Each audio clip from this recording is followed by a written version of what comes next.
Hello, my name is Sue Miller and I'm a partner in the Finance Litigation Group at Stevenson Harwood.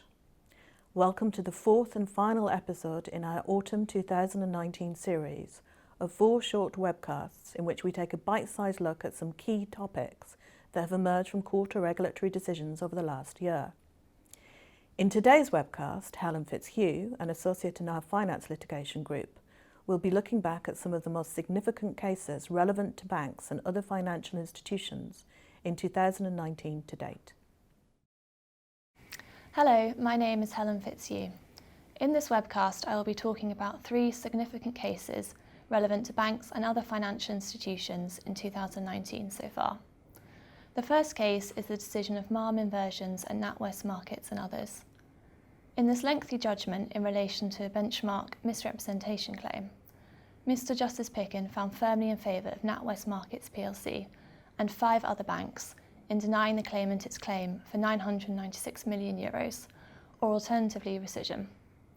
By way of background, the claim arose out of a 2008 Spanish property deal for which Marm obtained financing of around €1.5 billion from a syndicate of lenders. Marm agreed to pay interest at a rate referable to the Euro interbank offered rate, Euribor, and entered into 5 interest rate swaps with the 5 defendant banks. Only a few days after completion of the transaction in September 2008, Lehman Brothers filed for bankruptcy. In the intervening financial crisis, Marm found itself unable to refinance and subsequently had to repay the loan when it fell due in September 2013.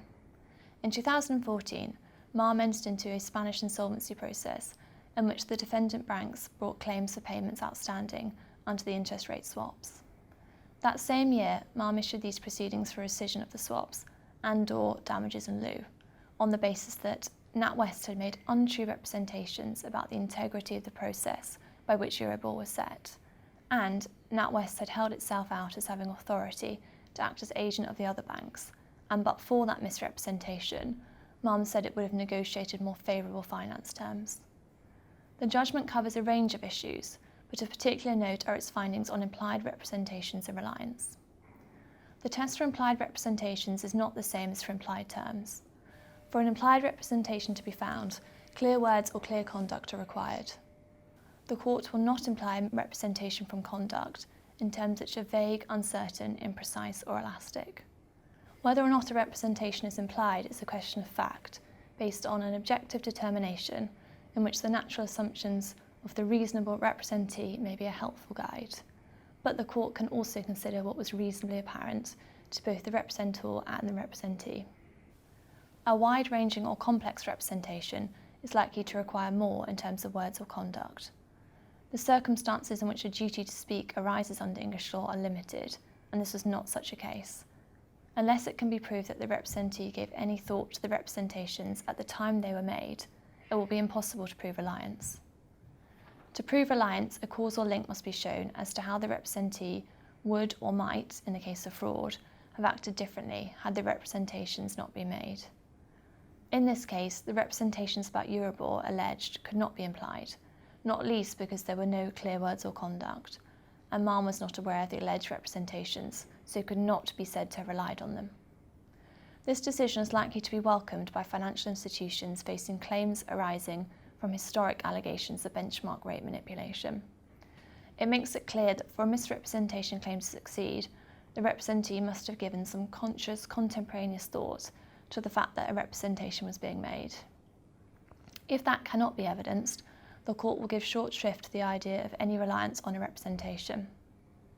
What really concerned the court in this case was the sense that the claim had been contrived or reverse engineered to fit within the parameters established in the recent Court of Appeal decision in Property Alliance Group and Royal Bank of Scotland.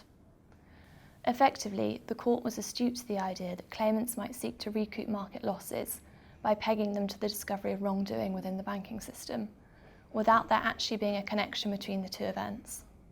Whether or not savvy claimants will now start testifying to the careful consideration they gave to the reliability and integrity of the benchmark rates that were offered at the time they entered into the transactions remains to be seen. The decision provided further comfort by declining to find that an entity involved in coordinating or arranging financing and interest rate hedging was acting as agent for other banks in the syndicate. The second case I will talk about is Medstead Associates and Canaccord Genuity Wealth. The first instance decision attracted criticism for muddying the waters on the issue of whether a broker owed fiduciary duties to investors under an introducing agreement. In 2009, the claimant, Medstead, entered into an introducing agreement with the defendant, then known as Colin Stewart, pursuant to which it would receive a commission and funding rebate in relation to contracts for differences or any other products placed with Colin Stewart by customers introduced by Medstead. Investors were introduced to Colin Stewart under that agreement, and Medstead was paid, as agreed. However, in 2010, Colin Stewart entered into transactions with certain investors directly, without Medstead's knowledge, on terms that would have otherwise entitled Medstead to a share of the commission and funding rebate. Medstead had not disclosed to these investors the split in commission and funding rebate between itself and Colin Stewart. Indeed, it had been keen to ensure that this information was withheld from them. Colin Stewart alleged that when investors ultimately became aware of how the charges were being split between the two parties, they were unhappy at the level of remuneration being paid to Medstead, which was described by Colin Stewart as unusually high in circumstances where Medstead was not bearing any of the financial risk. Medstead alleged that the so-called secret business directly between the investors and Colin Stewart constituted a breach of the introducing agreement, and sought an account of the sums of the further commission to which it would, on its case, have been entitled. The first instance decision found that the relationship between Medstead and the investors was fiduciary in nature, and Medstead remuneration under the agreement with Colin Stewart was, in effect, a secret commission. Since the root of the loss caused to Medstead was its own breach of fiduciary duty to the investors, it was entitled only to nominal damages for the breach by Colin Stewart. Medstead appealed on grounds it did not owe any fiduciary duties to the investors, and even if it did not breach any such duties by failing to disclose the level of commission it was receiving. On appeal, it was held that Medstead had, at least impliedly, represented to the investors that the terms offered by Colin Stewart were competitive, and to that extent, the investors reposed trust and confidence in Medstead, which gave rise to a duty which could legitimately be categorised as fiduciary. However, Medstead had not breached any duty, whether fiduciary or otherwise, by failing to disclose the remuneration split. The investors must be taken to realise that Medstead was being remunerated for its services. The investors themselves were not paying any fees to Medstead, and so they must have assumed that Colin Stewart was. The first instance decision to classify the commission as secret was an overstatement of the position. A commission of which the existence but not the amount was known could not be secret. Even if the relationship between Medstead and the investors was fiduciary in nature, the scope of any fiduciary duty was limited where the investors were aware that Medstead was being remunerated by Colin Stewart. There was no duty on Medstead to disclose to the investor the actual amount of the commission that it was due to, and did, receive from Colin Stewart. In coming to this conclusion, the level of sophistication of the investors, described as wealthy Greek citizens, who were likely to have been experienced investors, appears to have been a relevant factor. It therefore followed that Medstead was not in breach of any duty, and there was no basis on which damages could be denied on public policy grounds. The appeal was allowed and damages were ordered to be assessed.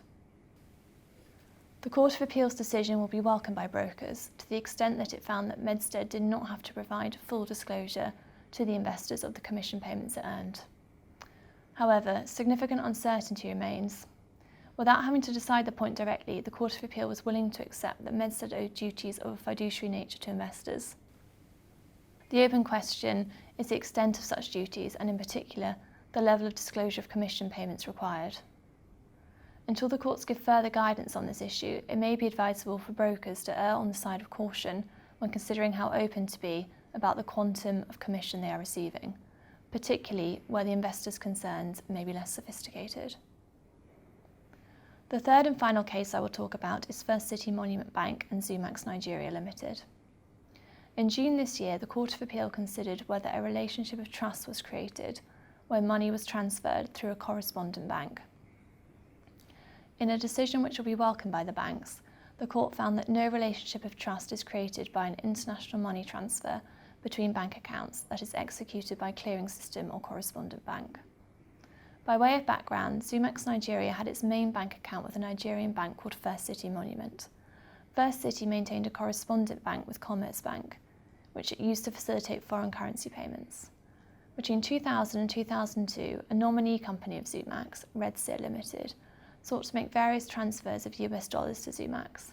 It did this by introducing its London bank, Chase, to make transfers to First City's correspondent accounts at Commerzbank, to then be transferred onto Zumax.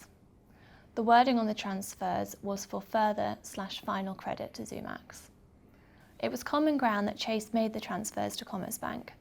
Zumax alleged, however, that it did not receive any funds from First City.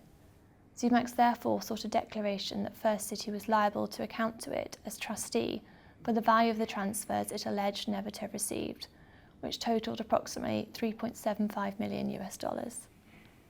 At first instance, the court granted summary judgment to Zumax, finding that either First City was trustee under an express trust, or in the alternative that this was a quis-close trust, where a trust arises when money or property is transferred to someone for a particular purpose and held at the free disposal of the transferee.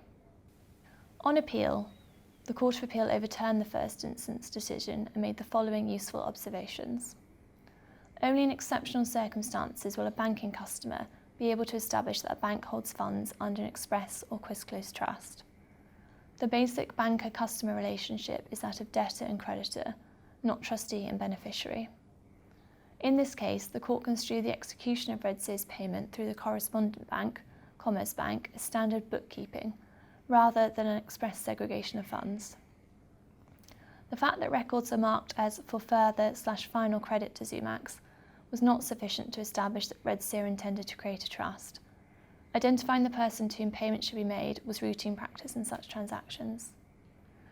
The reversal of the High Court's decision is a helpful decision for banks and restates previous case law on the nature of the banker-customer relationship.